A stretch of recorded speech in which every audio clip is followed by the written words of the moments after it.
Gledate Gorenjska poročila na GID TV. Reševalec in inštruktor pri Evropski zvezi za oživljanje Primož Velikonja svetuje, da se, ko pridemo na kraj dogodka, najprej prepričamo, ali je pristop varen. Nato kraj zavarujemo in preverimo odzivnost pacienta.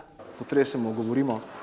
Če se žrtev ne odziva, zaktiviramo okolico, da čim prej pokličejo 112, da pridobijo defibrilator in potem gremo na oceno stanja pacienta. To pomeni, najprej sprostimo dihalno pot, 2 prsta pod brado, na roko na čelo, glavo zvrnemo navzad, pogledamo, če je karkoli v ustih. Morebitno dihanje pacienta lahko ocenimo v 10 sekundah. Če je dihanje oteženo ali pa ga sploh ni, smo priča srčnemu zastoju. Takoj morate začeti temeljne postopke oživljanja s kompresijami prsnega koša. Umetno dihanje ni več nujno po novih smernicah, če imamo kakršnekoli zadržke, izvajamo samo stise prsnega koša. Hitrost je pomembna, se pravi, da je tu med 100 in 120 minutov, globina, da so precej globoki stisi, med 5 in 6 cm in da je človek na trdi ravni podlagi. Čas oživljanja je lahko zelo različen.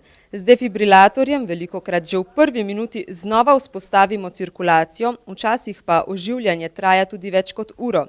Vzrokov za zastoj srca je več.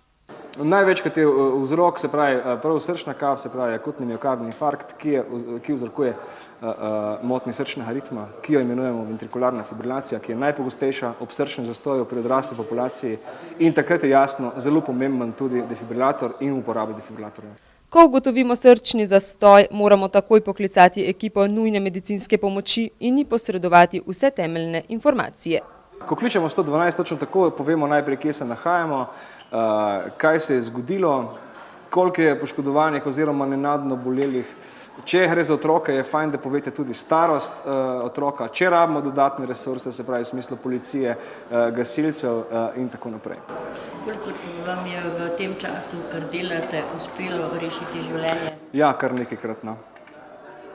Je pa ta občutek neplačljiv in poseben.